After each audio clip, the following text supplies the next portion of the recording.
ก่อนขอยังไงเร็วเร็วขอลูกขอก่อนขอก่อน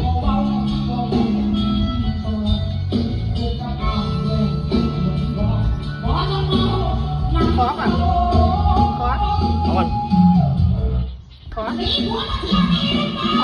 ขอก่อนทำยังไงจะได้กินขอยัง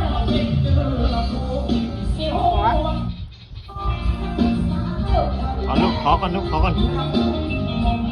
เร็วๆขอก่อน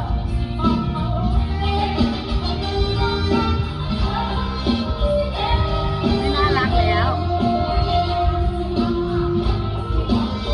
ขอก่อน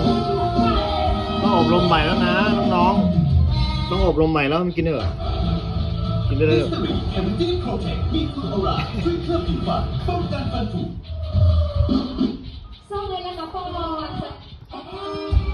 รมใหม่แล้วนะ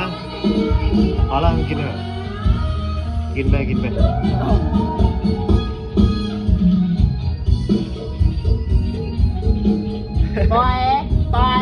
ปล่อย